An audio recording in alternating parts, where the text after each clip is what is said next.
ಇನ್ಯಾವ ಹೆಣ್ಮಕ್ಳು ನಮ್ಮ ಮಗುಗಾಗಿರೋ ಹಿಂಸೆ ಯಾವ ಹೆಣ್ಮಕ್ಳಿಗೂ ಬರಬಾರ್ದು ಸರ್. ನಮ್ಗೆ ಬೇಕಾಗಿದ್ದು ನಮ್ಮ ಮಗು ಉಳಿತಾಳೆ ಅಂದಿದ್ರೆ ನಾವು ಅವಳು ಏನು ಕೇಳ್ತಾಳೆ ಎಲ್ಲ ನಮ್ಮ ಎದುರು ಕೊಟ್ಟು ಬಿಡ್ತಾ ಇದ್ರಿ ಸರ್. ನಮಗಾಗಿರೋ ಅನ್ಯಾಯ ನಾವು ಕಳ್ಕೊಂಡಿರೋ ನಮ್ಮ ಮಗುನ ಬೇರೆ ಯಾವ ಹೆಣ್ಣು ಮಕ್ಳಿಗೂ ಆಗ್ಬಾರ್ದು ಸರ್. ನಾವು ಹೇಳೋದು ಅಷ್ಟೇ ಸರ್. ಅವಳಿಗೆ ಚಿತ್ರಹಿಂಸೆ ಕೊಡ್ತಾ ಇದ್ರಂತೆ. ಅವಳು ನನ್ನ ಹತ್ರ ಹೇಳಲೇ ಇಲ್ಲ. ವರದಕ್ಷಿಣೆ ಕಾಸು ತಗೊಂಬ, ದುಡ್ಡು ತಗೊಂಬ ಅಂತ ತುಂಬಾ ಚಿತ್ರಹಿಂಸೆ ಕೊಟ್ಟಿದ್ದಾರೆ. ನನ್ನ ಕಣ್ಣಲ್ಲಿ ನೀರಿಲ್ಲ ಮಮ್ಮಿ. 2 ತಿಂಗಳು ನಾನು ಅನುಭವಿಸ್ಬಿಟ್ಟಿದ್ದೀನಿ ಅಷ್ಟು. ಸರ್ ಅವನು ಹುಡುಗನ ಅಲ್ಲ ಅಂತಾನೆ ಅವಳಿಗೆ ಡೌಟ್. ಮದುವೆ ಆದ್ಮೇಲೆ ಮಾರನೇ ದಿವಸದಿಂದ ಟಾರ್ಚರು. ನಾನು ಟಚ್ ಮಾಡಲ್ಲ, ಆಪರೇಷನ್ ಆಗಿದೆ, ನಂಗೆ ಟೈಮ್ ಬೇಕು ಒಂದೊಂದು ಹೇಳ್ತಾ ಇದ್ರೆ ನಮ್ಗೆ ಊಟ ಸೇರ್ತಾ ಇಲ್ಲ ಸರ್. ಬೆಂಕಿ ಇಟ್ಕೊಂಡಿದ್ದೀವಿ ಹೊಟ್ಟೆಯಲ್ಲಿ. ನಿನ್ ನೋಡಿ ನಾನು ಮದುವೆ ಆಗಿಲ್ಲ, ನಿನ್ನ ಒಡವೆಗಳು ನೋಡಿ KG ಗಟ್ಟಲೆ ಐತಂದ್ರಲ್ಲ, ಅದಕ್ಕೋಸ್ಕರ ನಾನು ಮದುವೆ ಆದೆ. ಇವನು ಇಂಥ ಚಂಡ ನನ್ನ ಮಗನಿಗೆ ಇವ್ರ ತಾಯಿ ಹೆಂಗ್ ಮದುವೆ ಮಾಡಿದ್ಲು? ಇವಾಗ ನಮ್ಮ ಮಗು ಬೇಕು ಅಂದ್ರೆ ಸಿಗ್ತಾಯ್ತಾ? ಏನೇ ಆದ್ರೂ ಅವ್ರನ್ನ ಬಿಡೋ ಮಾತೇ ಇಲ್ಲ ಸರ್. ಅವ್ರಿಗೆ ಶಿಕ್ಷೆ ಆಗ್ಲೇಬೇಕು. ಯಾವುದೇ ಹೆಣ್ಣು ಮಗುಗೂ ಆಗ್ಬಾರ್ದು ಸರ್. ಅದು ನಮ್ಮ ಉದ್ದೇಶ. ಅವನು ಗಾನವಿ ಮೇಲೆ ಪ್ರೀತಿ ಅನ್ನೋದೇ ತೋರಿಸಿಲ್ಲ ಸರ್. ಅವನು ಆ ಹುಡುಗಿನ ಇದುವರೆಗೂ ಅವ್ರ ಮಧ್ಯೆ ಏನೂ ನಡೆದಿಲ್ಲ ಸರ್. ಅವಳು ಲಿಟ್ರಲಿ ಅವನ ಮೇಲೆ ಪ್ರಾಣ ಇಟ್ಕೊಂಡಿದ್ಲು sir. We could make out that. ಅಂದ್ರೆ ಅಷ್ಟು ಪ್ರೀತಿ ಮಾಡ್ತಿದ್ಲು ಸರ್. 100ಕ್ಕೆ 100 ಮುಖವಾಡ ಸರ್. ಅವ್ನು ನೋಡಿದ್ರೆ ಯಾರಿಗೂ ಏನೋ ಅನ್ಸಲ್ಲ. ಲಿಟ್ರಲಿ ಹೇಳ್ಬೇಕಂದ್ರೆ ಗೋಮುಖ ವ್ಯಾಘ್ರ. ಗಾನವಿ ನನ್ನ ತಂಗಿ ಮಗಳು. ಅವಳು ತುಂಬ ಮುದ್ದಾಗಿ ಸಾಕಿದ್ರಿ. ನನಗೆ ಹೆಣ್ಮಕ್ಳಿಲ್ಲ. ಸರಿ ಸಾಕಿದ್ವಿ. ನಾನೇ ಮೂವ್ ಮಾಡಿದೆ. ಇದು ಯಾರೋ ಹುಡುಗ ಚೆನ್ನಾಗಿದ್ದಾನಂತೆ ನಮ್ಮ ಫ್ರೆಂಡ್ ಯಾರೋ ಹೇಳಿದ್ರು. ಎಲ್ಲ 6 ವರ್ಷಕ್ಕೂ ರವಿ ಇವ್ರ ಕಡೆಯವರಂತೆ. ಇವರು ತುಂಬ ಚೆನ್ನಾಗಿದ್ದಾರೆ, ಬಾರ್ ಇಟ್ಕೊಂಡಿದ್ದಾರೆ, ಒಳ್ಳೆ ಚೆನ್ನಾಗಿರ್ತದೆ ಫ್ಯೂಚರು ಅಂತ ಮಾತುಕತೆ ಎಲ್ಲ ಮುಗಿಸಿದ್ವಿ. ಆಮೇಲೆ ನಿಮ್ಮ ಮಾತುಕತೆಯಲ್ಲಿ ಅವ್ರು ಏನೂ ಹೇಳಲಿಲ್ಲ. ನೀವು ಹುಡುಗಿನ ಕೊಟ್ಟರೆ ಸಾಕು, ಒಂದು ರಿಸೆಪ್ಷನ್ ಮಾಡಿಸ್ಕೊಡ್ರಿ ಪ್ಯಾಲೇಸ್ ಗ್ರೌಂಡಲ್ಲಿ. 50 ಲಕ್ಷ ಖರ್ಚು ಮಾಡಿ ಪ್ಯಾಲೇಸ್ ಗ್ರೌಂಡಲ್ಲಿ ರಿಸೆಪ್ಷನ್ನು ಮಾಡಿಕೊಟ್ವಿ. ಮದುವೆನೂ ಆಯಿತು. ಆಮೇಲೆ ಕಾರ್ಡ್ ಓಡ್ಸೋಕೆ ಮುಂಚೆನೇ ನಾವು ಕೇಳಿದ್ರೆ ಆ ಹುಡುಗ ಅದಕ್ಕೆ ಮುಂಚೆನೇ ಹೇಳ್ತಾ ಇದ್ದ, ಒಡವೆಗಳು ಎಷ್ಟು ಮಾಡಿಸಿದ್ದಾರೆ ನಿನಗೆ, ಏನೇನು ಒಡವೆ ಕೊಡ್ತಾರೆ, ಏನೇನು ಕೊಡ್ತಾವ್ರೆ, ಸೈಟ್ ಕೊಡ್ತಾರಾ, ಕಾರ್ ಕೊಡ್ತಾರಾ ಅಂತ. ಅದೆಲ್ಲ ನಾನು ಕೇಳ್ಬಿಟ್ಟು ಅವ್ರ ಅಮ್ಮಗೆ ಫೋನ್ ಮಾಡಿದೆ. ಹುಡುಗ ಅವ್ರ ಅಮ್ಮಗೆ ಏನಾದರೂ ನಿಮ್ಮದು ಎಕ್ಸ್ಪೆಕ್ಟೇಷನ್ ಇತ್ತು ಅಂತ ಹೇಳ್ಬಿಡ್ರಿ, ನಾವು ಕಾರ್ಡ್ ಕೊಟ್ಟಿಲ್ಲ, ಇವಾಗಲೂ ನಾವು ಮದುವೆಗೆ ಮುಂದುವರಿಯಲ್ಲ ಅಂತ. ಅಯ್ಯೋ ಏನೂ ಇಲ್ಲಮ್ಮ, ಆ ಥರ ಬರೀ ಹುಡುಗಿನ ಕೊಟ್ಟರೆ ಸಾಕು, ನಮಗೆ ಹುಡುಗಿ ಮದುವೆ ರಿಸೆಪ್ಷನ್ ಮಾಡಿಕೊಟ್ರೆ ಸಾಕು ಅಂತ ಆ ಅಮ್ಮ ಹೇಳಿದ್ಲು. ಸರಿ ಆಯಿತು, ಎಲ್ಲ ಖುಷಿಯಾಗಿ ಮಾಡಿಕೊಟ್ರಿ. ಮದುವೆ ಆಗಿ ಮಾರನೇ ದಿವಸನೇ ಶುರುವಾಯಿತು ಇವನು ಚಂಡತನ, ಇವನು ಗಂಡಸೇ ಅಲ್ಲ ಅಂತ. ಇದು ಏನು ನಾವು ಹೋಟ್ಲಲ್ಲಿ ಯಾವುದಾದ್ರೂ ಇದರಲ್ಲಿ ಫಸ್ಟ್ ನೈಟ್ ಮಾಡಿಕೊಡ್ತೀವಿ ಅಂದರೆ ಇಲ್ಲ ಬೇಡ, ನಮಗೆ ಅಲ್ಲೇ ಎಲ್ಲಿ ಮಲ್ಬೇರಿ ಶೇಡು ಇದು ನಂದಿ ಹಿಲ್ಸ್ ಹತ್ರ ಮಾಡಿಕೊಡ್ಬೇಕು, ಅದಕ್ಕೆ 70,000 ಕೊಟ್ಟು ಸರಿ ಆಯಿತು ಅಂತ ಅದಕ್ಕೂ ಮಾಡಿದ್ವಿ. 2 ಡೇಸ್ ಅಲ್ಲೇ ಇರಲಿ ಅಂದರು. ಸರಿ ಆಯಿತು ಅಂತ ಅದಕ್ಕೂ ಒಪ್ಕೊಂಡ್ವಿ. 2 ಡೇಸ್ ಹೋಗಿದ್ದಾನೆ. ಅವನು ಗಂಡಸಲ್ಲ ಅಂತ ಗೊತ್ತಾಯಿತು ಈ ಹುಡುಗಿಗೆ. ಅವನೇನೋ ಅದೆಲ್ಲ ಮುಚ್ಚಿಡಬೇಕು, ನಾನು ಗಂಡಸ್ತನ ತೋರಿಸ್ಬೇಕು, ನನಗೆ ಈಗ ರೀಸೆಂಟಾಗಿ ಆಪ್ರೇಷನ್ ಆಗೈತೆ, ಟೈಮ್ ಬೇಕು ನನಗೆ, ಹಂಗೂ ಮಗು ಆಗಿಲ್ಲ ಅಂದರೆ ಒಂದು IVF ಮಗು ಮಾಡ್ಕೊಳ್ಳೋಣ ಜನಗಳಿಗೆ ತೋರ್ಸೋಕ್ಕೆ. ನಮ್ಮ ಮಗು ಚಡ್ಡಿಗಳು ಇವೆಲ್ಲ ಹಾಕ್ದೋಳಲ್ಲ, ಚಡ್ಡಿಗಳು ಎಲ್ಲ ತರಿಸ್ಕೊ, ನಾನು ಇನ್ಸ್ಟಾಗ್ರಾಮಲ್ಲಿ ಫೋಟೋ ಹಾಕಬೇಕು, ಶಾರ್ಟ್ಸ್ ಹಾಕಬೇಕು. ಅವಳನ್ನ ಅವಾಗ ಇಟ್ಕೊಳೋದು ಫೋಟೋಗೆ ಬೇಕಾದರೆ ಮಾತ್ರ, ಇಲ್ಲಾಂದ್ರೆ ಬೇಡ. ಅವನೊಂದು ಕಡೆ ಇವಳೊಂದು ಕಡೆ. ಒಂದು ರೀಚಾರ್ಜ್ ಕೂಡ ಮಾಡಿಸ್ತಾ ಇರಲಿಲ್ಲಂತೆ. ಇಲ್ಲ ನಿನ್ಗೇನು ಫೋನ್ ಬೇಕು, ಕೊಡು, ಇಲ್ಲಿ ಅಕೌಂಟಲ್ಲಿ ಎಷ್ಟಿದೆ ನೋಡೋಣ ನಿನ್ನ ಅಕೌಂಟಲ್ಲಿ, ನನಗೆ ತಿಂಗಳಿಗೆ 1.5 ಲಕ್ಷ ಬೇಕು. ನಿನ್ನ ನೋಡಿ ನಾನು ಮದುವೆ ಆಗಿಲ್ಲ, ನಿನ್ನ ಒಡವೆಗಳು ನೋಡಿ KG ಗಟ್ಟಲೆ ಐತಂದ್ರಲ್ಲ, ಅದಕ್ಕೋಸ್ಕರ ನಾನು ಮದುವೆ ಆದೆ. ನಿನ್ನ ಹುಡುಗಿ ಚೆನ್ನಾಗಿದ್ದಾಳೆ ಅಂತ ನಾನು ಮದುವೆ ಆಗಿಲ್ಲ. ಫಸ್ಟು ಒಡವೆಗಳು ಎಷ್ಟು KG ಇದೆಯಾ ಎತ್ಕೊಂಬ, ಆಮೇಲೆ ಕಾರು ಯಾವಾಗ ಕೊಡ್ತಾರೆ ಅಂತ ಅವರ ಅತ್ತೆ. ನಾನೇ ಹೇಳ್ಕೊಟ್ಟೆ, ನಾನು ಒಡವೆಗಳು ಕೇಳು ಅಂತ. ಊಟ ತಿಂದೆ ಬಿಟ್ಟೆ ಅಮ್ಮ ಅಂತ ಒಂದು ಸಲ ಇಲ್ಲ. ರೂಮ್ ಬಾಗಿಲು ಓಪನ್ ಮಾಡ್ಕೊಂಡು ಮಲಗಬೇಕು. 12 ಗಂಟೆವರೆಗೂ ಮಾತಾಡ್ಕೊಂಡು ಕೂರಿಸ್ಕೊಂಡು ಮಗನ್ನ. ಈ ಹುಡುಗಿ ಹತ್ತು ಕಣ್ಣಲ್ಲಿ ನೀರೇ ಬತ್ತೋಗ್ಬಿಟ್ಟೈತೆ 2 ತಿಂಗಳಿಂದ. ಒಂದು ವಾರಕ್ಕೆ ಇನ್ಯಾರಾದರೂ ಹುಡುಗಿರು ಬಂದ್ಬಿಡ್ತಾಯಿದ್ರು. ನಮ್ಮ ಹುಡುಗಿ ಆಗಷ್ಟರಲ್ಲಿ ಇಷ್ಟು 2 ತಿಂಗಳು ಇದು ಮಾಡಿದ್ಲು. ಯಾವಾಗೋ ಬಿಟ್ಟು ಒದ್ದು ಬರ್ತಾಯಿದ್ರು. ನಮ್ಮ ಹುಡುಗಿ ತುಂಬ ಸಾಫ್ಟು. ಏನಮ್ಮ ಅಂದರೆ ಏನೇ ಅನ್ನೋದು ಬರೋಲ್ಲ ಹುಡುಗಿಗೆ, ಅಷ್ಟು ಇದು. ನಮ್ಮ ಅಣ್ಣ ನಮ್ಮ ದೊಡ್ಡಮ್ಮ ಅವ್ರಿಗೆಲ್ಲ ಹೇಳ್ಬಿಟ್ರೆ ಅಷ್ಟೇ, ಇವ್ರನ್ನ ಏನು ಮಾಡ್ತಾರೆ ಅಂದ್ಬಿಟ್ಟು ಎಲ್ಲ ನೋವು ಒಳಗೆ ಇಟ್ಕೊಂಬಿಟ್ಟವಳೆ. ಸರಿ, ಇದು ಹನಿಮೂನ್ ಟ್ರಿಪ್ ಬೇಕಾಗಿತ್ತು ಅವ್ರಿಗೆ, ಜನಗಳಿಗೆ ತೋರ್ಸೋಕ್ಕೆ. 10 ದಿವಸ ಅಂತ ಹೇಳಿದ್ರು. ಹನಿಮೂನ್ ಟ್ರಿಪ್ಪು 4 ದಿವಸಕ್ಕೆ ಅವ್ನಿಗೆ ಆಗಲಿಲ್ಲ. 2 ಅವರ್ ಮೊಬೈಲ್ ನೋಡ್ಕೊಂಡಿರೋದು. ಈ ಹುಡುಗಿಗೆ ರೀಚಾರ್ಜ್ ಇಲ್ಲಲ್ಲ. ಅವಳು ಏರ್ಪೋರ್ಟಲ್ಲಿ 7 ಗಂಟೆಗೆ ಇರೋದಕ್ಕೆ 10 ಗಂಟೆಗೆ ಕರ್ಕೊಂಡೋಗಿ ಕೂರ್ಸೋನಂತೆ. ಶ್ರೀಲಂಕಾ ಬರಬೇಕಾದ್ರೆ ರಿಟರ್ನು. ಏನಮ್ಮ ನಿನ್ಗೆ ಏನು ಬೇಕು, ನೀರು ಬೇಕೋ, ಇದು ಬೇಕೋ, ಏನೂ ಇಲ್ಲ. ಅವಳು ಟೈಮ್ ನೋಡ್ತಾ ಇದ್ದಾಳಂತೆ, 1 ಮಿನಿಟ್ಟು ಯಾವಾಗ ಇದಾಗುತ್ತೋ, ಯಾವಾಗ 7 ಆಗುತ್ತೋ ಅಂತ ಅವಳು ನೋಡ್ತಾವಳೆ. ಊಟ ಬೇಕಾ ನಿನಗೆ, ತಿಂಡಿ ಬೇಕಾ, ಏನೂ ಇಲ್ಲಂತೆ. ಸುಮ್ಮನೆ ಹಿಂಗೆ ಟಚ್ ಮಾಡಿ ಹಿಡ್ಕೋ ಸೂರಜ್ ಅಂದರೆ ನನಗೆ ಅವೆಲ್ಲ ಅಸಹ್ಯ, ನಾನು ಮುಟ್ಟಲ್ಲ ಅಂತಾನೆ. ಇವನು ಇಂಥ ಚಂಡ ನನ್ನ ಮಗನಿಗೆ ಇವ್ರ ತಾಯಿ ಹೆಂಗೆ ಮದುವೆ ಮಾಡಿದ್ಲು? ಬೇರೆ ಹೆಣ್ಮಕ್ಳು ವರ್ಷಕ್ಕೆ ಮದುವೆ ಮಾಡ್ತೀನಿ ಅಂತ ಹಿಂಗೆ ನಮ್ಮನ್ನು ಮರಳು ಮಾಡ್ದಂಗೆ ನಾವು ಇಷ್ಟು ಹುಷಾರಿದ್ದು ಇನ್ನೊಂದು ಮಗುಕ್ಕೆ ಭಾಳ ಹಾಳು ಮಾಡ್ತಾರಲ್ಲ ಅವರು. ಈ ಥರ ಇದ್ದ ಅಮ್ಮ ಮನೆಯಲ್ಲಿ ಮಗನ ಇಟ್ಕೊಬೇಕಾಗಿತ್ತು. ನಮ್ಮ ಇವ್ರನ್ನೇ ಹಾಳು ಮಾಡಾಕಿದ್ರಲ್ಲ, ನನ್ನ ಮಗುನೇ ಹಾಳು ಮಾಡಾಕಿದ್ರಲ್ಲ. ಇವಾಗ ನಮ್ಮ ಮಗು ಬೇಕು ಅಂದರೆ ಸಿಗ್ತಾಯ್ತಾ? ಅವ್ರ ಅಣ್ಣ ಟ್ರಿಪ್ ಹೋಗಿದ್ರು, ಅವ್ರ ಅಣ್ಣ ಬಂದು ಏನು ಮಾಡ್ಬಿಡ್ತಾರೋ ಅಂತ ಅವಳು ಅಷ್ಟರಲ್ಲಿ ಇದು ಯಾಮರ್ಸಿ ಅವಳು ಬರಲ್ಲ. ಸೂರಜ್ ನಾನು ಹೋಗಲ್ಲ, ನೀನು ಇಲ್ಲ ಅಂದರೆ ಸತ್ತೋಗ್ತೀನಿ, ನೀನು ನನ್ನ ಮುಟ್ಟದೇ ಇದ್ರೂ ಪರವಾಗಿಲ್ಲ. ನಮ್ಮ ಮನೆ ಫ್ಯಾಮಿಲಿ ಇದು ಮುಖ್ಯ ನಮಗೆ. ಫ್ಯಾಮಿಲಿ ಕೆಟ್ಟ ಹೆಸ್ರು ಬಂದುಬಿಡ್ತೈತೆ ನೋಡು. ಡಿವೋರ್ಸ್ ಕೊಡಿಸ್ಬಿಡ್ತಾವ್ರೆ, 1.5 ತಿಂಗಳಿಗೇ ಡಿವೋರ್ಸ್ ಕೊಡಿಸ್ತಾವ್ರೆ. ನಾನು ಹೋಗಲ್ಲ. ಇವ್ರ ಮನೇಲಿ ಏನಾದರೂ ನನಗೆ ಏನು ಚಿತ್ರಹಿಂಸೆ ಕೊಟ್ಟರು ನಾನು ಇರ್ತೀನಿ. ನಾನು ಹೋಗಲ್ಲ ಸೂರಜ್, ನಾನು ಹೋಗಲ್ಲ ಅಂತ ಇದ್ದಾಳೆ. ಇಲ್ಲ, ನೀವು ಕರ್ಕೊಂಡೋಗ್ರಿ. ಒಂದು ನಾನಂದೆ ನೋಡ್ರಿ, ಏನಾದರೂ ಪ್ರಾಬ್ಲಮ್ ಇದ್ದರೆ ಇಬ್ಬರನ್ನೂ ಕರ್ಕೊಂಡು ಹೋಗೋಣ, ಡಾಕ್ಟ್ರ್ ಹತ್ರ ಚೆಕ್ ಮಾಡಿಸೋಣ, ಯಾರ್ದು ಪ್ರಾಬ್ಲಮ್ ಇದ್ದರೆ ಅದು ಸಾಲ್ವ್ ಮಾಡ್ಕೊಳೋಣ ಅಂದರೆ, ಇಲ್ಲ ನಾವು ಹೆಂಗೆ ಬೇಕೋ ನಾವು ತೋರಿಸ್ತೀವಿ, ಕೌನ್ಸಿಲಿಂಗ್ ಮಾಡಿಸ್ತೀನಿ ಅವನಿಗೆ, ಹಾಸ್ಪಿಟ್ಲಲ್ಲಿ ಕರ್ಕೊಂಡೋಗಿ ರಿಪೋರ್ಟ್ ತೊಗೊಂಬರ್ತೀನಿ ಅಂತ ಅವ್ರ ತಾಯಿ. ಇಲ್ಲ ಅದೆಲ್ಲ ಬೇಡ, ಇಬ್ಬರು ಜೊತೆಲಿ ಹೋಗೋಣ ಅಂದರೆ ಅದಕ್ಕೆ ಒಪ್ತಾ ಇಲ್ಲ. ಸುಮ್ಮನೆ ಜನಗಳು ಇದಕ್ಕೆ ನಮ್ಮನ್ನು ತುಂಬ ಯಾಮರ್ಸಿ ಇದು ಮಾಡಿದ್ರು. ಭಾನುವಾರನೇ ನೈಟ್ ಬಂದರು. ಬೆಳಗ್ಗೆ ಅಮ್ಮ ಫೋನ್ ಮಾಡಿದ್ರು ನನಗೆ, ಏನಕ್ಕೆ ರೀ ಅವರು 10 ದಿವಸಕ್ಕೆ ಬುಕ್ ಮಾಡ್ಕೊಂಡು ಈಗ ಇಷ್ಟು ಬೇಗ ಬರ್ತಾವ್ರೆ, ಅದು ಹೆಂಗೆ ಸಾಧ್ಯ, ಫ್ಲೈಟ್ದೆಲ್ಲ ಇದಾಗಲ್ವ ಅಂತ ನಾನು ಕೇಳಿದ್ರೆ, ಇಲ್ಲ ಅವನಿಗೆ ಸರಿ ಹೋಗಲಿಲ್ಲಂತೆ, ನಮ್ಮ ಅಮ್ಮನ ನೋಡಬೇಕು ಅಂತ. ಅಮ್ಮನ ನೋಡ್ಕೊಂಡು ಅಮ್ಮನ ಇರೋದಾದರೆ ಯಾರಾದರೂ ಹೊಸ ಮದುವೆ ಹೆಣ್ಣು ಗಂಡು ಇನ್ನೂ ಟೈಮ್ ಸ್ಪೇ ಮಾಡಬೇಕು ಅಂತಾರೆ. ಈ ಥರ ಯಾರ್ರೀ ಮಾಡ್ತಾರೆ? ಏನಕ್ಕೆ ಬಂದ್ರು ಅವ್ರು? ಕಾರಣ ಬೇಕು ನನಗೆ. ನಿಮ್ಮ ಮಗ ಇನ್ನೂ ಇದು ಅವಳನ್ನ ಟಚ್ ಕೂಡ ಮಾಡಿಲ್ಲ ಅಂತಲ್ಲ, ಏನಕ್ಕೆ ಮಾಡಿದ್ರಿ ನೀವು? ಹಾಸ್ಪಿಟ್ಲಿಗೆ ಕರ್ಕೊಂಡು ಹೋಗ್ರಿ, ಅದೆಲ್ಲ ಚೆಕ್ ಮಾಡಿಸ್ರಿ ಅಂದಿದ್ದಕ್ಕೆ ಕೋಪ ಬಂದುಬಿಡ್ತಾವೆ ನನಗೆ. ಆಮೇಲೆ ಸೂರಜ್ ನೀನು ಗಂಡಸೇ ಅಲ್ವಂತೆ. ಅವ್ನು ಗಂಡಸಲ್ಲ, ಇರೋದ್ರಲ್ಲಿ ಇದ್ದಿದ್ದಂಗೆ ಹೇಳಿದ್ರಿ ಏನು. ಆಮೇಲೆ ಸರಿ ಅಂತ ಆಯಿತು, ನೈಟ್ ಬರ್ತಾರೆ, ನೀವು ನಾಳೆ ಬನ್ನಿ ಅಂದರು. ಮಾರನೇ ದಿವಸ ಸೋಮವಾರ ನಾವೆಲ್ಲ ಹೋದ್ರಿ, ನಾನು ನಮ್ಮ ಯಜಮಾನ್ರು, ನನ್ನ ತಂಗಿ ಗಂಡ, ನನ್ನ ಮಗ. ಅಯ್ಯೋ ಎಷ್ಟು ಮಾತಾಡಿದ್ದಾರೆ ಅಂದರೆ ಅವರು, ನಾವು ರೆಕಾರ್ಡು ಎಲ್ಲ ಮಾಡ್ಕೊಂಡಿದ್ದೀನಿ, ನಾನೇನು ಬಿಟ್ಟಿಲ್ಲ ಅವ್ರನ್ನ. ಆಮೇಲೆ ಆ ಹುಡುಗಿ, ಇಲ್ಲ ಏನಾದರೂ ಆಗಲಿ, ಅವ್ರ ಅಮ್ಮನ ಬೈತಾವಳೆ, ಯಾಕಮ್ಮ ನೀವಿಬ್ಬರು ಬರ್ದಿರಾ, ದೊಡ್ಡಮ್ಮನ ಎಲ್ಲ ಕರ್ಕೊಂಬಂದಿದ್ದೀರಾ? ನಾನು ಇದೆಲ್ಲ ಪಬ್ಲಿಕ್ ಆಗುತ್ತೆ. ಆಮೇಲೆ ಕರ್ಕೊಂಡೋಗ್ರಿ ಅಂತ ಅವಳು, ಕಾಲು ಹಿಡ್ಕೊತೀನಿ ಸೂರಜ್ ನಿನ್ನ, ನಾನು ಕಳಿಸ್ಬೇಡ, ನಾನು ಇಲ್ಲೇ ಇರ್ತೀನಿ, ಕಾಲು ಹಿಡ್ಕೊಳ್ತೀನಿ ನಿನ್ನ, ಕಳಿಸ್ಬೇಡ, ನೀನಿಲ್ಲ ಅಂದರೆ ನಾನು ಸತ್ತೋಗ್ತೀನಿ. ಆ ಹುಡುಗಿ ಅಷ್ಟು ಇಟ್ಕೊಂಡಿದ್ಲು. ಇಲ್ಲ ಬೇಕಾಗೇ ಇಲ್ಲ, ನೀನು ಏನು ಕೇಳಿದೆ, ನಾನು ಹೇಳ್ದೆ ತಾನೇ, ಮನೆಯವ್ರ ಹತ್ರ ಎಲ್ಲ ಹೇಳ್ಬೇಡ ಅಂತ ಹೇಳ್ದೆ ತಾನೇ.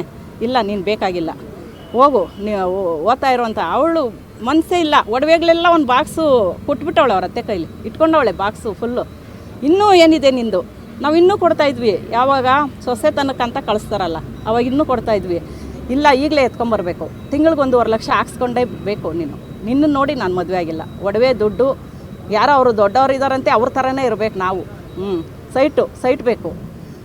ಈ ಥರ ಚಿತ್ರಹಿಂಸೆ ಕೊಟ್ಟರು. ಅವಳು ಅವಾಗೇ ಮೂಡ್ ಔಟ್. ಅವಳಿಗೆ ನಮ್ಮ ದಾಸರಳ್ಳಿಗೆ ಕರ್ಕೊಂಡೋದ್ರಿ, ನಮ್ಮ ಮನೆಗೆ ಅವಾಗ ಕರ್ಕೊಂಡೋದ್ವಿ.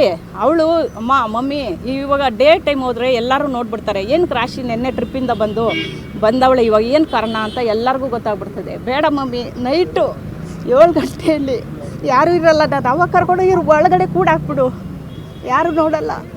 ಚಿಕ್ಕಪ್ಪಗೆ ಬೇಡ ಹೇಳೋದು ಬೇಡ, ಚಿಕ್ಕಪ್ಪಗೆ ಹೇಳೋದು ಬೇಡ, ನಾವೇ ಸಾಲ್ವ್ ಮಾಡೋಣ ಅಂತ ಎಲ್ಲ ನೈಸ್ ಮಾಡಿಬಿಟ್ಟು ಅವ್ರ ಅಮ್ಮನ ಸ್ನಾನ ಮಾಡಿಸ್ಕೊಂಡ್ಲಂತೆ. ಇನ್ನೂ 3 ಡೇಸ್ ಆಯ್ತಲ್ಲ ಮಮ್ಮಿ, ಇನ್ನೂ ಮಾತಾಡೋಣ ಬಿಡು, ಅಭಿಣ್ಣ ಬಂದರೆ ಅದೇ ಇನ್ನೂ ಏನೇನು ಮಾತಾಡ್ಬಿಡ್ತಾರೋ ಅಂತ ಹೇಳ್ಬಿಟ್ಟು ಅಷ್ಟರಲ್ಲಿ ಅವ್ರ ಅಮ್ಮನ ಕೆಳಗಡೆ ಕಳಿಸ್ಬಿಟ್ಟು. ಎಷ್ಟು ದಿನ ಇದ್ರು ಮನೆಯಲ್ಲಿ ಅವರಲ್ಲಿಂದ ಬಂದಮೇಲೆ? ಮಂಡೇ ಬಂದಿದ್ದು, ವೆಡ್ನಸ್ಡೇ ಹಂಗೆ ಮಾಡ್ಕೊಂಡಿರೋದು. ನೀವು ಬ್ಯಾಕ್ಗ್ರೌಂಡ್ ವಿಚಾರಿಸ್ತೀರಿ? ಎಲ್ಲ ವಿಚಾರಿಸ್ರಿ, ಮೇಲೆ ಎಲ್ಲ ಚೆನ್ನಾಗೇ ಇದ್ದಾರೆ, ಎಲ್ಲ ಒಳ್ಳೆಯವರು ಅಂದರು. ದೊಡ್ಡ ಸೊಸೆನ ಚೆನ್ನಾಗಿ ನೋಡ್ಕೊಂಡಿದ್ರು, ಅದೆಲ್ಲ ನೋಡಿ ಇಷ್ಟಪಟ್ರಿ ನಾವು. ಎಲ್ಲ ದೊಡ್ಡ ಕಾಂಟ್ಯಾಕ್ಟೇ ಇತ್ತು ಅವ್ರಿಗೆ. ಎಲ್ಲರೂ ಇಲ್ಲ ಒಳ್ಳೆ ಜನ, ಏನು ಪರವಾಗಿಲ್ಲ ಕೊಡ್ರಿ, ಚೆನ್ನಾಗಿರ್ತಾರೆ ಅಂತ ಹೇಳಿದ್ರು. ಇಷ್ಟು ದುರಾಸೆ. ಮದುವೆ ಆಗಿ ಮಾಂಗಲ್ಯ ಕಟ್ಟಿದ ಮಾರನೇ ದಿವಸನೇ ತೋರಿಸಿದ್ರು. ಆವಾಗಲೇ ಒಂದು ಬಾಕ್ಸ್ ಒಡವೆ ಎಲ್ಲ ಇಸ್ಕೊಂಬಿಟ್ರು. ಇನ್ನೂ ತಗೊಂಬಾ, ಏನೇನಿದೆ ನಿನಗೆ, ಏನೇನಿದೆ ಇಸ್ಕೊಂಬ. ಇಲ್ಲ ಯಾರೂ ಸಿಗಲಿಲ್ಲ. ಇವಾಗ ನಾವು ಬಾಡಿ ಕೂಡ ಎತ್ತಲ್ಲ, ಅವ್ರು ಬರಬೇಕು, ಇಲ್ಲ ಶರಣ್ ಆಗಬೇಕು. ಇದೆ ಡೌರಿ ಕೇಸು. ಬಂದಿಲ್ಲ ಅವರು, ಆ ಮಗುನ ಕೂಡ ನೋಡೋಕೆ ಬರಲಿಲ್ಲ ಸರ್. ಕಂಪ್ಲೇಂಟ್ ನಾವು ಈ ಥರ ಸೂಸೈಡ್ ಆಯಿತು, ಸೂಸೈಡ್ ಅಟೆಂಪ್ಟ್ ಮಾಡಿದ್ದಾಳೆ because of dowry harassment. So ಆ ರೀತಿನೇ ಅದೇ ಕಂಪ್ಲೇಂಟ್ ಕೊಟ್ಟಿರೋದು ಸರ್. ಲಿಟ್ರಲಿ ಇದು ಡೌರಿ ಹ್ಯಾರಾಸ್ಮೆಂಟೇ ಸರ್. ಮದುವೆ ಆಗಿ ನಾವು ಕಳಿಸ್ಕೊಟ್ಟಿದ್ದು ನೆಕ್ಸ್ಟ್ ದಿನದಿಂದನೇ ಅವನು ಶುರು ಮಾಡಿದ್ದಾನೆ ಎಲ್ಲ. ಮದುವೆಗೆ ಮುಂಚೆ ಏನೂ ಕೇಳಿಲ್ಲ. There was no demands. ಅವ್ರದ್ದು ಒಂದೇ ಡಿಮ್ಯಾಂಡು ಏನಂದರೆ, ನಮಗೆ ರಿಸೆಪ್ಷನ್ ನೀವು ಪ್ಯಾಲೇಸ್ ಗ್ರೌಂಡಲ್ಲಿ ಗ್ರ್ಯಾಂಡಾಗಿ ಮಾಡಿಕೊಡಿ ಅಂತ, ಮತ್ತು ನಿಮ್ಮ ಮಗುಗೆ ಏನು ನೀವು ಒಡವೆ ಕೊಡ್ತೀರಾ ಅದು ನಿಮ್ಮ ಇಷ್ಟ ಅಂತ ಹೇಳಿರ್ತಕ್ಕಂಥದ್ದು. ಬೇರೆ ಇನ್ನೇನು ಡಿಮ್ಯಾಂಡ್ಸ್ ಇಲ್ಲ. ಸೊ ಅದೇ ಡಿಮ್ಯಾಂಡ್ಸ್ನ ನಾವು ಫುಲ್ಫಿಲ್ ಮಾಡಿದ್ದೀವಿ. ಅವ್ರಿಗೆ ಕೇಳ್ದಂಗೆ ಪ್ಯಾಲೇಸ್ ಗ್ರೌಂಡಲ್ಲೇ ಮದುವೆ ಕಮ್ ಬೀಗ್ ರೂಟನ ನಾವು ಗ್ರ್ಯಾಂಡಾಗೆ ಮಾಡಿಕೊಟ್ವಿ ಎಲ್ಲ ಅವ್ರು ಹೇಳ್ದಂಗೆ. ಮತ್ತು ಅವಳಿಗೆ ಒಡವೆನೂ ನಾವು 1 ಸೆಟ್ 2 ಸೆಟ್ಟು ಕಳಿಸ್ಕೊಟ್ಟಿದ್ದೀವಿ ಆಲ್ರೆಡಿ. ಅದಾದಮೇಲೂ ಅವ್ನು ಇನ್ನೂ ಏನೇನು ಕೊಡ್ತಾರೆ ಒಡವೆ, ಮದುವೆ ಆಗಿದ್ದು ನೆಕ್ಸ್ಟ್ ದಿನನೇ ಏನೇನು ಕೊಡ್ತಾರೆ ಒಡವೆ ನಿಮ್ಮ ಮನೆಯಲ್ಲಿ, ಸೈಟ್ ಏನು ಬರುತ್ತೆ ನಿನಗೆ, ನಿಮ್ಮ ಅಮ್ಮ ಕಡೆಯಿಂದ ಆಸ್ತಿಯಲ್ಲಿ ಏನು ಬರುತ್ತೆ, ಅಪ್ಪನ ಕಡೆಯಿಂದ ಏನು ಬರುತ್ತೆ. ಅವ್ರು ಏನೇನು ಕೇಳಿದ್ರೆ ಈಗ ಎಷ್ಟು ವರ್ತಿಂದ ಏನೇನು ಕೊಟ್ಟಿದ್ದೀರಾ ಏನು ಡಿಮ್ಯಾಂಡ್ ಮಾಡಿದ್ರು ನೀವೇನು ಕೊಟ್ಟಿದ್ರೆ ಬ್ಯಾಲೆನ್ಸ್ ಇತ್ತಾ ಅಥವಾ ಏನು ಸರ್? ಅವ್ರ ಡಿಮ್ಯಾಂಡೇ ಇಲ್ಲ ಅವ್ರದ್ದು. ಮದುವೆ ಆದಮೇಲೆ ಒಡವೆ ತಗೊಂಬ ಹಣ ತಗೊಂಬ ಅಂತ ಕೇಳಿದಾಗ ನೀವು ಎಷ್ಟು ವರ್ತಿಂದ ಕೊಟ್ಟಿದ್ದೀರಾ ಒಡವೆ ಎಲ್ಲ ಅಂತ? ಒಡವೆ ವರ್ತು ನನಗೆ ಗೊತ್ತಿಲ್ಲ. ಅದು ಅವರು ನಮ್ಮ ಅಣ್ಣ ಮತ್ತು ಅತ್ತಿಗೆಗೆ ಗೊತ್ತು ಏನು ಕೊಟ್ಟಿದ್ದಾರೆ ಅಂತ. ಬಟ್ ಇನ್ನೂ ಕೊಡಬೇಕು ಅಂತ ಇತ್ತು ಇವರಿಗೆ, ಅಂದರೆ ಇನ್ನೂ ಕೊಡಬೇಕಂತ. ಅದು ಡಿಮ್ಯಾಂಡಲ್ಲ, ಇವ್ರು ಸ್ವಂತ ಇದರಿಂದ ಕೊಡಬೇಕಂತಿದ್ದು. ಬಟ್ ಆದರೆ ಅವ್ನು ಡಿಮ್ಯಾಂಡು ಏನೇನು ಕೊಡ್ತಾರೆ, ಇನ್ನೂ ಏನು ಮಾಡ್ತಾರೆ, ಕಾರು ಮತ್ತು ನಿನ್ನ ಹೆಸರಿಗೆ ಏನೇನು ಬರ್ತಾ ಇದೆ, ಆಸ್ತಿ ಏನು ಬರುತ್ತೆ, ಸೈಟ್ ಏನು ಕೊಡ್ತಾರೆ, ಯಾವಾಗ ಕೊಡ್ತಾರೆ, ಈ ಥರ ಅವನು ಚಿತ್ರಹಿಂಸೆ ಕೊಟ್ಟಿದ್ದಾನೆ. ಡಿಮ್ಯಾಂಡ್ ಮಾಡಿದ್ರೆ ಇನೋವಾ ಕಾರು ಇವ್ರ ಹತ್ರ ಇದೆ ಸರ್. ಅದೇ ಕಾರು, ಆ ಕಾರು ಇನೋವಾ ಕಾರು ಯಾವಾಗ ಕೊಡ್ತಾರೆ, ನನಗೆ ಯಾವಾಗ ಕೊಡ್ತಾರೆ, ನಿನಗೆ ಯಾವಾಗ ಕೊಡ್ತಾರೆ ಅನ್ನೋದು ಅವ್ನ ಡಿಮ್ಯಾಂಡು. ಅದೊಂದು. ಮತ್ತು ಈಗ ಮದುವೆ ಆಗಿ ಒಂದು ಸಹಜ, ಮದುವೆ ಆದಮೇಲೆ ಒಂದು ದೊಡ್ಡವ್ರು ಕೇಳ್ತಾರೆ ಏನೋ ಗುಡ್ ನ್ಯೂಸು ಏನೋ ಅಂತ. ಸರ್ ಅದು ಆ ಮೂಮೆಂಟೇ ಇಲ್ಲ.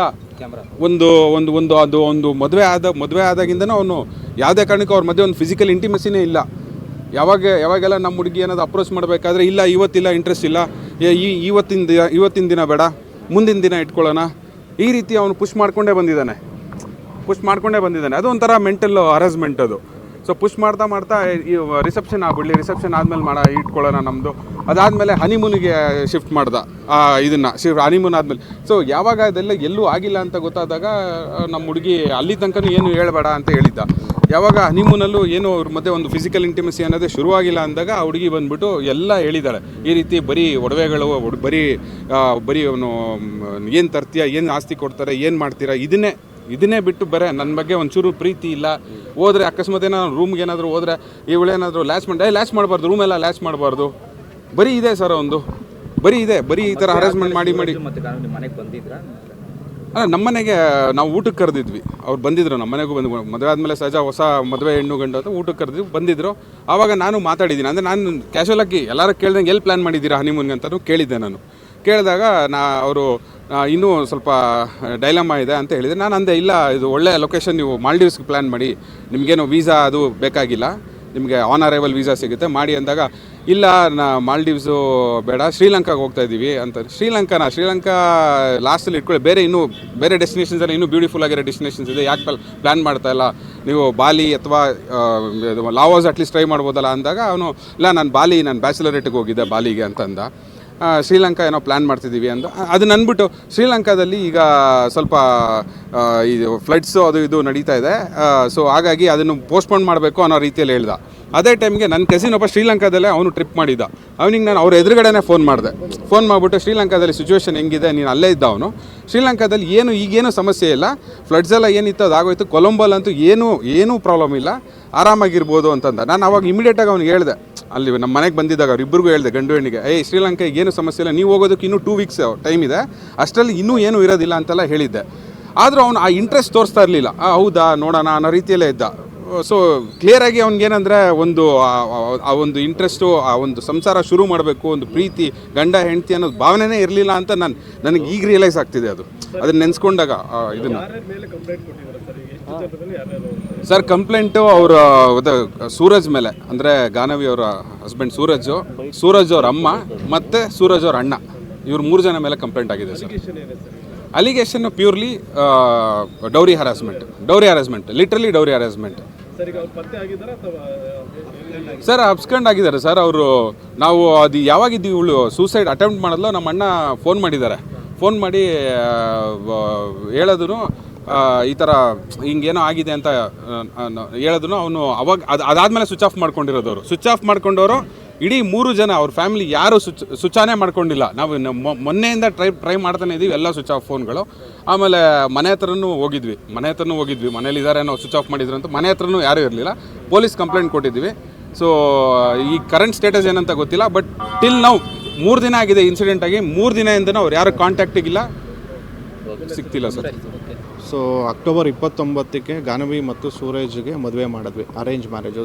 ಎರಡೂ ಕಡೆ ತಂದೆ ತಾಯಿ ಒಪ್ಕೊಂಡು, ರಿಲೇಟಿವ್ಸ್ ಎಲ್ಲ ಒಪ್ಕೊಂಡು ಮದುವೆ ಮಾಡಿಕೊಟ್ವಿ. ಅದೇ ರೀತಿ ಅವರು ಪ್ಯಾಲೇಸ್ ಗ್ರೌಂಡಲ್ಲೇ ರಿಸೆಪ್ಷನ್ ಕೇಳಿದರು, ಅದ್ದೂರಿಯಾಗಿ ಮಾಡಿಕೊಡಿ ಅಂತ.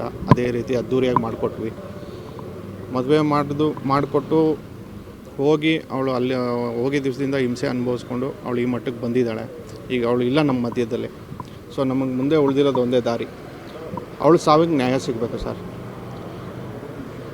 ಈ ರೀತಿ ಬೇರೆ ಯಾರಿಗೂ ಆಗಬಾರ್ದು. ಇದೊಂದು ಪಾಠ ಏನು ಅಂತ ಹೇಳ್ತೀರಾ ಸರ್? ಈ ಸಾವಿಗೆ ಕಾರಣ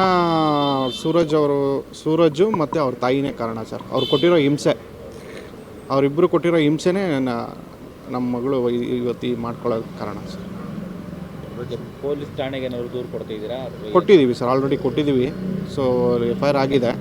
ನಾವು ಅವ್ರನ್ನ ಕೇಳ್ಕೊಳ್ಳೋದು ಇಷ್ಟೇ, ನಮಗೆ ಕಾನೂನು ರೀತಿಯಲ್ಲಿ ಅವ್ರಿಗೆ ಏನು ಆಗುತ್ತೆ. ಏನು ಡಿಮ್ಯಾಂಡ್ ಏನಾರು ಮಾಡಿದ್ರಾ ಸೂರಜ್ ಅವ್ರ ಮನೆಯಿಂದ ಏನು ಸರ್? ಡಿಮ್ಯಾಂಡ್ ಮದುವೆಗೆ ಮುಂಚೆ ಏನೂ ಮಾಡಿರಲಿಲ್ಲ ಅವರು. ಮದುವೆ ಆದಮೇಲೆ ನಾವು ಯಾವತ್ತು ಮಗುನ ಅವ್ರ ಮನೆಗೆ ಕಳಿಸೋದು ಅವತ್ತಿಂದ ಶುರು ಮಾಡಿದ ನಾವು. ಏನೇನು ಡಿಮ್ಯಾಂಡ್?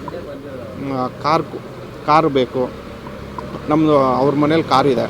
ಸೊ ಆ ಕಾರ್ ನಮಗೆ ತಗೋಬಾ, ನಿನ್ನ ಹೆಸರಲ್ಲಿ ಏನೇನು ಆಸ್ತಿ ಇಟ್ಟಿದ್ದಾರೆ, ಯಾವಾಗ ಕೊಡ್ತಾರೆ ನಮಗೆ, ನಿನ್ನ ಹತ್ರ ಎಷ್ಟು ಒಡವೆ ಮಾಡಿಸಿದ್ದಾರೆ, ನಿನಗೆ ನಿಮ್ಮ ತಾಯಿಗೆ ಎಷ್ಟು ಒಡವೆ ಮಾಡಿಸ್ಕೊಟ್ಟಿದ್ದಾರೆ, ಅದನ್ನು ನಮ್ಮ ಮನೆಗೆ ಯಾವಾಗ ತೊಗೊಬರ್ತೀಯ. ಸೊ ಇದೇ ಡಿಮ್ಯಾಂಡ್ ಒಂದು. ಈಗ ನೋಡಿ, ಈಗ ಗಾನವಿಗೆ ಸಾವಿಗೆ ಕಾರಣ ಆದಂಥ ಘಟನೆಗಳ ಬಗ್ಗೆ ನೀವೆಲ್ಲ ಹೇಳಿದ್ದಾರೆ ಅವರು. ಇದರಲ್ಲಿ 3 ಜನ ದೂರು ಕೊಟ್ಟಿದೆ. 3 ಜನ ದೂರು ಕೊಟ್ಟಾದ ನಂತರ ಪೊಲೀಸ್ನವರು ಎನ್ಕ್ವೈರಿ ಮಾಡಿದ್ದಾರೆ. ಪೊಲೀಸ್ನವ್ರಿಗೆ ನಾವು ಹೇಳಿದ್ವಿ, ಅವ್ರನ್ನ ಇಮಿಡಿಯೇಟ್ಲಿ ಅವ್ರನ್ನ ಸಂಪರ್ಕ ಮಾಡಿ ಅವ್ರನ್ನ ಕರೆಸ್ರಿ. ಈಗ ಆಲ್ರೆಡಿ ಸಿಚುವೇಶನ್ ಭಾಳ ಕಂಡೀಷನ್ ಆಗಿದೆ, ಅವರು ದಯವಿಟ್ಟು ಅವರ ಸಂಬಂಧಿಕರನ್ನ ಕರೆಸಿ ಅಂತ ಕೇಳಿದ್ವಿ. ಸುಮಾರು ಅವರ ಸಂಬಂಧಿಕರಿಗೆ ಎಲ್ಲರಿಗೂ ಫೋನ್ ಮಾಡಿದ್ವಿ, ಎಲ್ಲ ಸ್ವಿಚ್ ಆಫು. ಪಾಪ ಅವ್ರ ತಂದೆಯವರೆಲ್ಲ ಮಾಡಿದ್ದಾರೆ, ಸುಮಾರು ಟೈಮ್ ಫೋನ್ ಮಾಡಿದ್ದಾರೆ, ಸ್ವಿಚ್ ಆಫು ಬರ್ತಾನೆ ಇದೆ.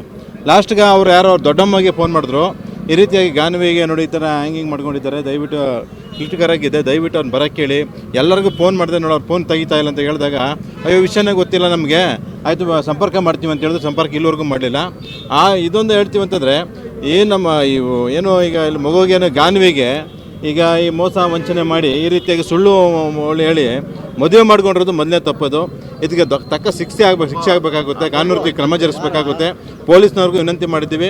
ಏನು ಈಗ ವರದಕ್ಷಿಣೆ ಕೇಸ್ ಅಂತ ಬಂದು ಏನು ಸೆಕ್ಷನ್ ಆಗಿತ್ತು, ಈಗ ಬೇರೆ ರೀತಿಯಲ್ಲಿ ಪೊಲೀಸ್ನವ್ರನ್ನ ಸ್ಟೇಟ್ಮೆಂಟ್ ಮಾಡಿಕೊಂಡು ಮುಂದಿನ ಕ್ರಮ ತನಿಖೆ ಮಾಡ್ಕೊತೀವಿ ಅಂತೇಳಿ ಅವರು ನಮಗೆ ಭರವಸೆ ಕೊಟ್ಟಿದ್ದಾರೆ. ಅದನ್ನು ವಿಚಾರವಾಗಿ ನಾವು ಮುಂದಿನ ದಿನಗಳಲ್ಲಿ ನೋಡ್ತೀವಿ, ಕಾನೂನು ಪ್ರಕಾರ ಕ್ರಮ ಜರುಗಿಸ್ಕೊಳ್ಳೋದಕ್ಕೆ. ಪೊಲೀಸ್ ಠಾಣೆಗೆ ದೂರು ಕೊಟ್ಟಿದ್ದೀರಿ, ಮಹಿಳಾ ಆಯೋಗಕ್ಕೆ ಏನಾದರೂ ದೂರನ್ನು ಮಹಿಳಾ ಆಯೋಗಕ್ಕೆ ಮಾಹಿತಿ ಹೋಗಿದೆ, ಮಹಿಳಾ ಆಯೋಗಕ್ಕೆ ಹೋಗಿದೆ, ನಾಗಲಕ್ಷ್ಮಿ ಅವ್ರಿಗೂ ಮಾಹಿತಿ ಹೋಗಿದೆ ಅಂತೇಳಿ ಈಗ ಪೊಲೀಸ್ನವ್ರದ್ದು ನಂಬರೆಲ್ಲ ತೊಗೊಂಡಿದ್ದಾರೆ. ಅದು ಮುಂದೆ ಏನು ಕ್ರಮ ಜರುಗಿಸ್ತಾರೆ, ತನಿಖೆ ಆಗುತ್ತೆ ಅಂತೇಳಿ ಮುಂದೆ ನೋಡಬೇಕಾಗುತ್ತೆ. ಅದು